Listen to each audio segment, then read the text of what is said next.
Assalamualaikum warahmatullahi wabarakatuh. Salam sejahtera untuk kita semua. Perkenalkan, saya Nina Ismayani, Sarjana Pendidikan, Magister Pendidikan. Saya salah satu dosen tetap program studi Geografi, Fakultas Sains Teknologi dan Pendidikan, Universitas Taman Siswa Padang. Pada kesempatan ini, izinkan saya untuk menjelaskan salah satu mata kuliah yang saya ampu, yaitu mata kuliah Biogeografi dengan pendekatan pembelajaran menggunakan teknik DIA, yaitu Delivery Interaction Assessment. Delivery merupakan teknik penyampaian pelajaran secara langsung mengacu pada RPS yang telah disusun oleh dosen pengampu, menggunakan referensi yang telah disepakati. Buku yang kami pilih sebagai referensi adalah buku Biogeografi dan Konservasi Sumber Daya Hayati oleh Bapak Dr. Rizky Abdullah, Magister Sains. Dan buku pendukungnya yaitu buku Geografi Ekosistem oleh Ibu Dr. Ermi Suharmi, Magister Sains. Interaction adalah suatu bentuk perkuliahan dengan interaksi sinkronus dan asinkronus untuk menunjang pembelajaran. Assessment dalam proses pembelajaran dilakukan untuk mendapatkan data informasi dari proses dan hasil pembelajaran untuk mengetahui seberapa baik proses belajar mahasiswa. Asesmen bisa dilakukan dengan kuis, penugasan, dan ujian terjadwal. Video ini dibuat dengan tujuan untuk memenuhi salah satu persyaratan Serdos 2025, penilaian diri dosen untuk kerja Tridharma Perguruan Tinggi atau disingkat dengan PDD UKT-PT, khususnya pada aspek pengajaran. Saya akan menjelaskan deskripsi singkat dari mata kuliah Biogeografi ini. Mata kuliah Biogeografi adalah satu mata kuliah yang wajib dengan bobot 2 SKS pada semester 3 di program studi S1 Geografi. Mata kuliah Biogeografi ini membahas dan melakukan pengkajian serta memberikan pemahaman tentang peran dan sudut pandang ilmu geografi seperti iklim, tanah, dan organisme terhadap persebaran flora, fauna, konsep dasar, ruang lingkup, dan kajian geografi, termasuk mendeskripsikan tipe vegetasi, diskusi flora dan fauna di dunia maupun di Indonesia. Capaian pembelajaran lulusan atau CPL program studi yang dititipkan pada mata kuliah ini adalah CPL 1, mampu mengambil keputusan secara tepat guna penyelesaian masalah dan pembelajaran geografi transformatif dan memanfaatkan berbagai sumber belajar berbasis ilmu pengetahuan dan teknologi serta seni. CPL 2, mampu mengambil keputusan secara tepat guna penyelesaian masalah wilayah dalam konteks ruang berdasarkan pendekatan geografi terpadu. Sedangkan CPMK yaitu capaian pembelajaran mata kuliah yang pertama, mahasiswa mampu menjelaskan hakikat biogeografi. Yang kedua, mahasiswa mampu menjelaskan ruang lingkup kajian ilmu biogeografi. Yang ketiga, mahasiswa mampu menjelaskan siklus-siklus yang ada dalam kajian ilmu biogeografi. Yang keempat, mahasiswa mampu menjelaskan dan memahami faktor-faktor yang mempengaruhi sebaran makhluk hidup di bumi. Yang kelima, mahasiswa mampu memahami dan menjelaskan proses-proses yang terjadi di alam terhadap kajian ilmu biogeografi. Bahasa pengantar yang digunakan adalah bahasa Indonesia. Sistem pembelajaran yaitu sinkronus dan asinkronus. Sinkronus yaitu sistem pembelajaran interaksi secara langsung dalam waktu yang sama. Misalkan di ruang kelas, diskusi kelompok, tutorial, dan pemecahan masalah pada mata kuliah biogeografi. Metode pembelajaran aktif dan peran kreatif mahasiswa, kolaboratif small group discussion dalam diskusi kelompok kecil.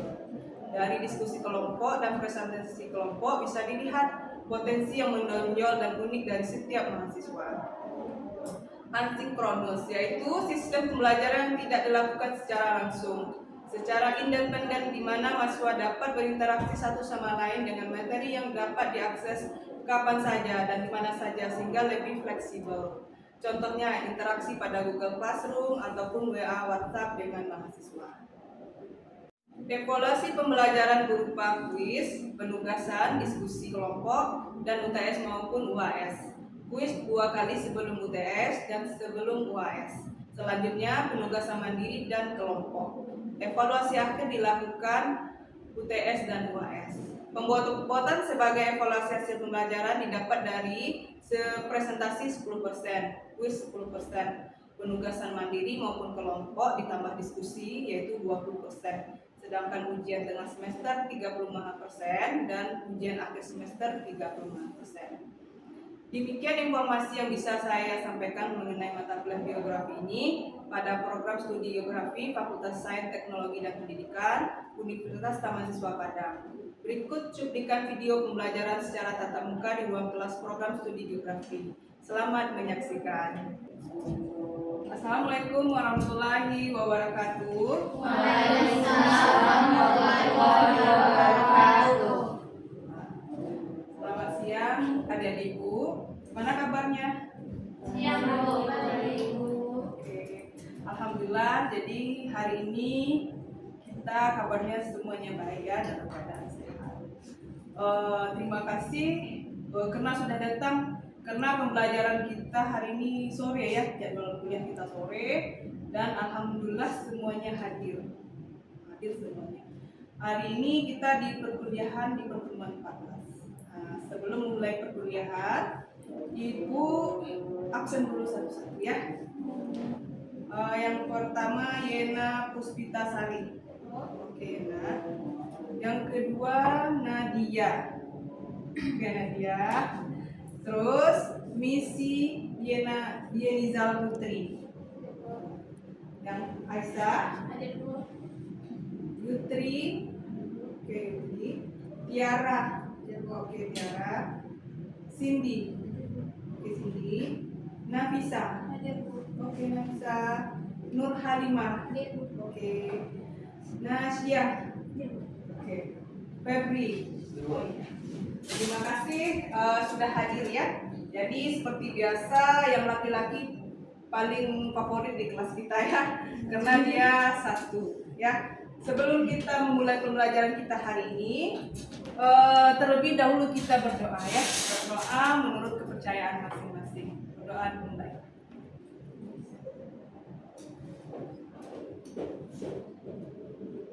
Sudah.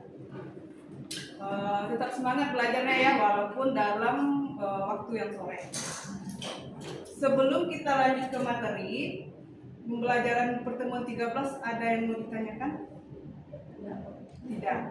Di pembelajaran minggu kemarin adik-adik ibu sudah paham ya. Karena sudah paham, kita mulai masuk ke materi keempat, pertemuan 14, yaitu tentang manusia sebagai makhluk kosmopolitan. Manusia sebagai makhluk kosmopolitan. Sebelum kita masuk materi, apa yang ada di pengetahuan adik-adik ibu tentang manusia sebagai makhluk kosmopolitan? Angkat tangan lah sebangsa, ini akan jadi nilai tambah keaktifannya ya, silahkan.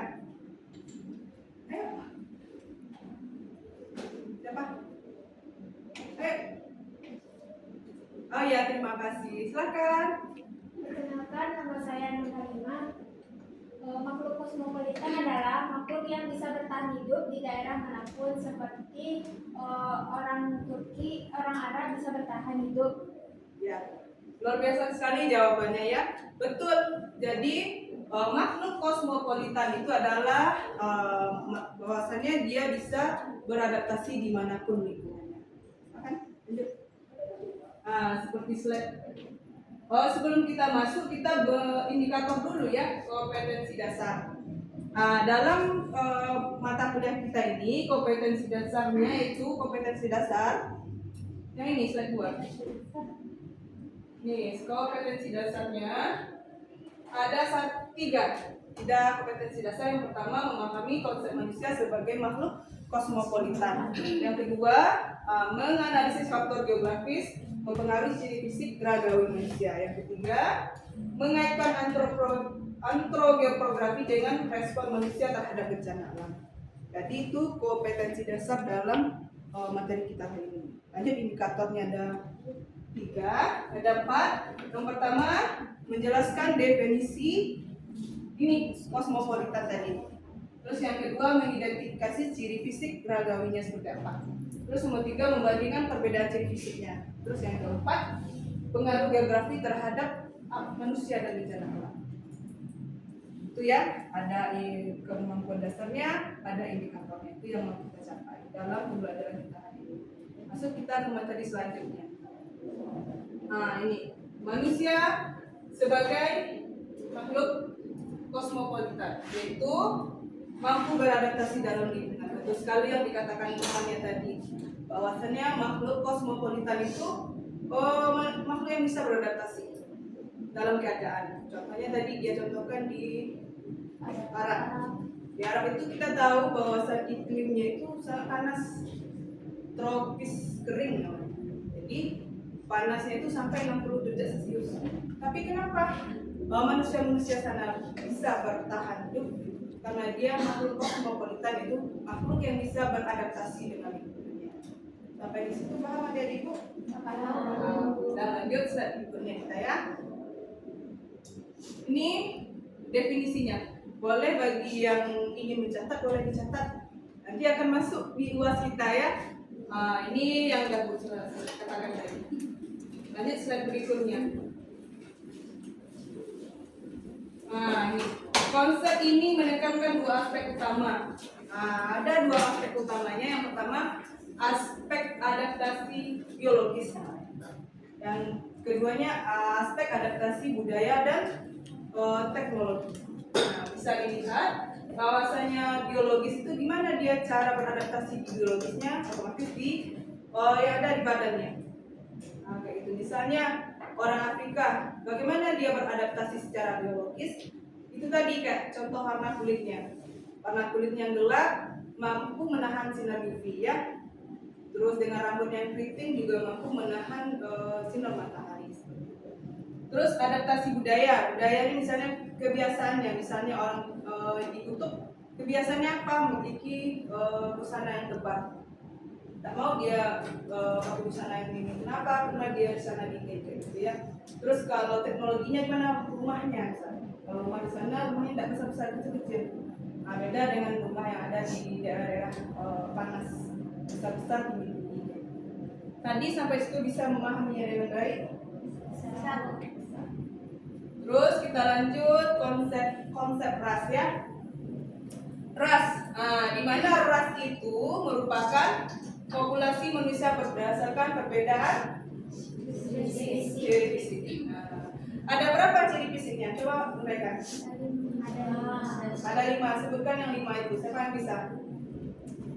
Siapa? Ayo. Oke, Misi. Silakan. Yaitu ada warna kulit, bentuk rambut seperti lurus, keriting, ikal. Yang ketiga ada struktur wajah seperti bentuk hidung, tulang, pipi, dan mata. Yang keempat itu ada golongan darah. Yang kelima ada tinggi badan. Ya. Jadi itu yang berdasarkan ciri fisiknya ras itu ya. Antara ras negroid, mongoloid, kaukasoid itu berbeda ciri fisiknya. Sampai situ bisa Pak memahaminya? Oke, karena bisa kita lanjut ke slide berikutnya. Ini ras. Dari ciri fisik tadi ada 5 ras kita kan? 5 ras itu ada namanya kaukasoid. Siapa yang bisa menyampaikan kaukasoid itu ras seperti apa? Kaukasoid. Ini. Dia berada di mana ras itu?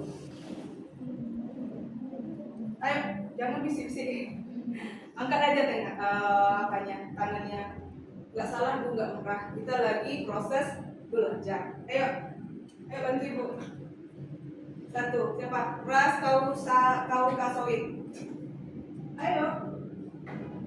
Di belakang. Ras kaukasoid apa? Ini rasnya. Mana dia berada? Ras kaukasoid berada di Timur Tengah. Timur Tengah 1, terus di mana lagi? Eropa. Eropa dengan cirinya kulit putih, hidung mancung ya. Jadi kalau ketemu orang yang berciri seperti itu, berarti dia bagian dari ras kaukasoid. Hidung mancung, kulit putih. Ini contohnya ras kaukasoid. Orang-orang barat ya. Terus yang kedua mongoloid. Mongoloid itu berada di Asia Timur. Tempat kita ini. Asia Timur itu berarti Cina.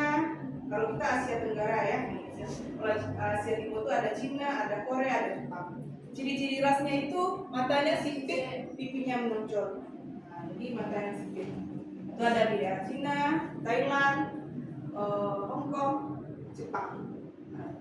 Terus yang ketiga Negroid. Ini Negroid, ini rasnya ya. Negroid itu cirinya kulitnya gelap, rambutnya keriting. Berada biasanya itu di daerah Afrika. Gitu. Gelap, rambutnya keriting. Sedangkan yang keempat Australoid. Ini dia ras aborigin Australia. Cirinya seperti apa? Rambutnya gelap, tubuhnya berotot seperti ini. Jadi makanya orang-orang kita Papua tuh mirip orang tuh kan. Jadi Papua tuh bagian dari ras Australoid. Jadi gitu. Jadi kan dulu secara geografis dulunya antara Australia dan Irian Jaya itu menyatu ya dulu ya. Karena ada perubahan-perubahan berpisah. Terus Khoisan. Ini rasanya ada di Afrika, kulitnya kuning, kecoklatan, matanya sipit. Ini di Afrika, ini bentuknya dia ras Khoisan. Sampai di sini ada yang mau ditanyakan? Kalau mau bertanya silakan. Ada yang mau bertanya? Boleh. Siapa yang mau bertanya? Silakan. Ada? Tidak ya?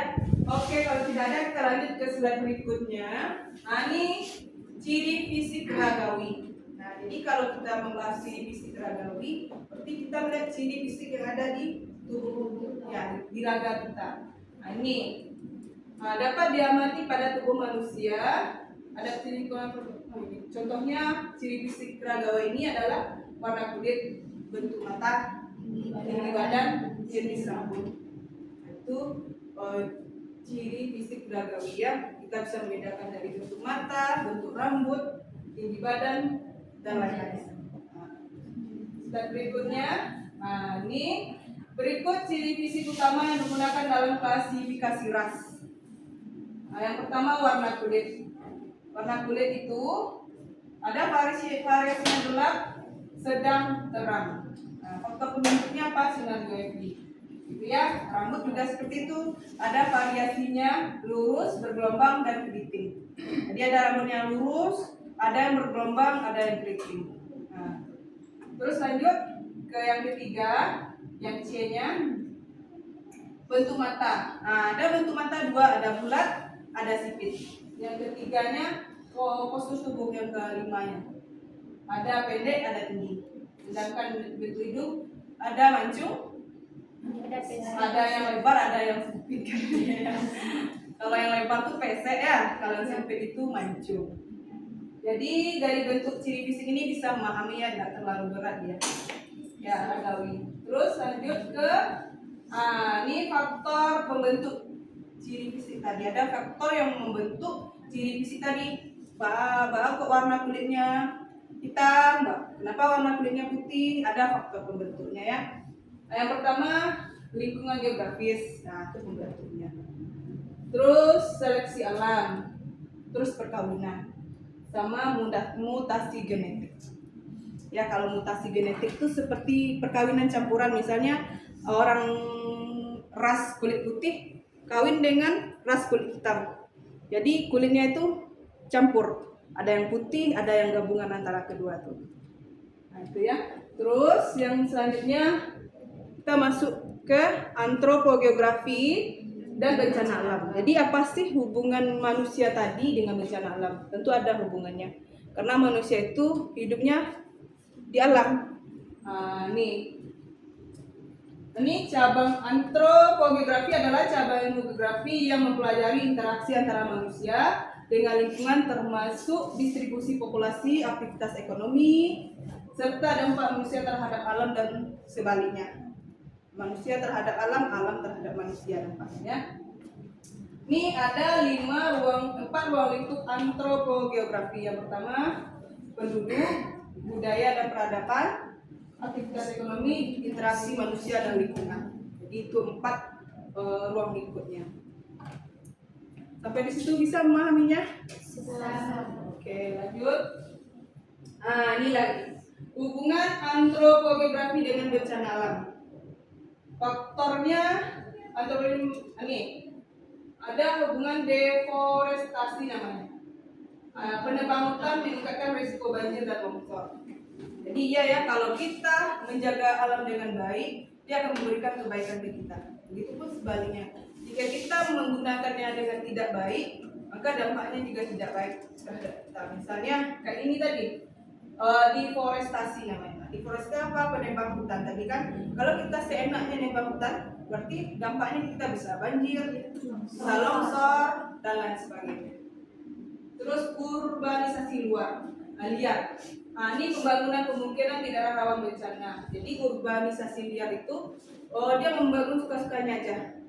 Kalau kayak itu tentu ada dampaknya. Apa dampaknya? Kalau daerah rawan dia bangun, tentu nanti akan berdampak ke dia. Misalnya daerah rawa dia bangun, rawan gempa bumi ya.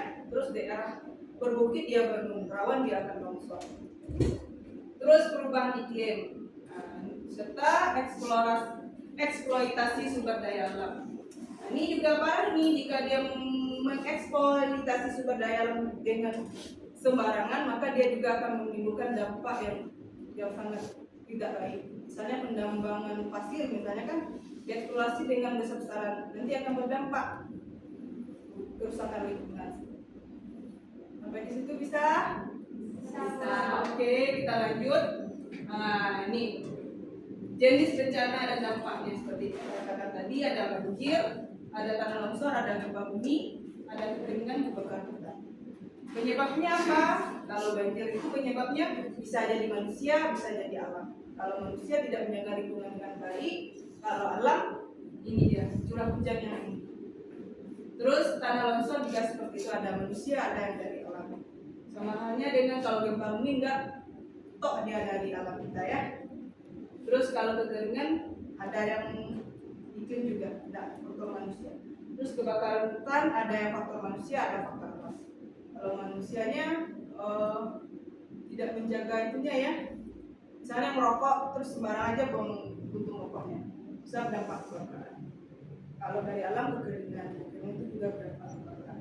Terus sampai sini bisa? Bisa. Lanjut ke slide 16. Ini cara mitigasinya lagi ya. Dari bencana alam yang tadi, gimana cara kita memitigasinya? Ini yang pertama itu pemetaan daerah rawan longsor. Jadi mitigasinya kita memetakan daerah-daerah rawan longsor tersebut. Jadi seandainya kita sudah tahu, kita akan siaga akan daerah tersebut. Yang kedua, pendidikan dan kesadaran masyarakat. Jadi kita mendidik dan sadar menyadarkan masyarakat bahwasannya hal-hal itu tidak baik, gitu ya. Terus kebijakan berkelanjutan. Kebijakan berkelanjutan ini kita membuat kebijakan, harus kebijakan yang menjaga lingkungan, berkelanjutan dia. Jangan tidak menjaga lingkungan. Terus teknologi adaptasi. Jadi misalnya bencana alam tsunami, kita pakai teknologi adaptasi misalnya. Kita ada kasih di laut itu, jadi dia ada mendeteksi apakah ini rawan tsunami atau tidak. Itu dengan gempa, ya. Jadi kayak itu bentuk mitigasinya pencegahan. Ada 4. Bisa memahaminya dengan baik? Kalau yang ditanyakan silakan bertanya ya. Nggak ada. Kalau tidak ada, kita lanjut ke yang terakhir ya. Sebelum kita masuk quiz, ada yang mau ditanyakan ke Ibu? Jadi kita udah setengah 20 menit ya, Ibu menerangkan pembelajaran. Jadi 20 menit itu ada yang mau ditanyakan? Ada? Tidak? Tidak ya, kalau tidak, Ibu mau quiz. Quiznya itu gunanya untuk mengevaluasi dari apa yang disampaikan. Tadi ada sebagian yang mampu menjawab, ada sebagian yang diam. Jadi yang diam ini mungkin malu dia ya, agak kurang keberaniannya. Jadi ini silahkan dijawab di kertas, nanti kumpulkan Ibu kasih waktu 10 menit aja cukup ya. 10 menit atau siapa yang selesai langsung aja ke depan. Dia kerjakan ambil kertasnya.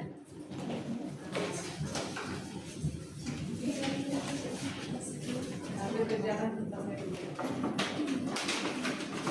Pause dulu. Gimana, udah selesai kuisnya? Udah sampai 10 menit? Sudah ya, sudah selesai. Jadi sistemnya ibu akan pilih nanti dan 3 dari sekian banyak ini untuk menyatakan pendapatnya. Dia pilih A atau B, kenapa pilih itu? Ibu mau pilih di absen kita, ibu maunya Aisyah. Nah, tolong sampaikan soal nomor 1 kenapa Aisyah pilih Aisyah. Silakan berdiri di sini.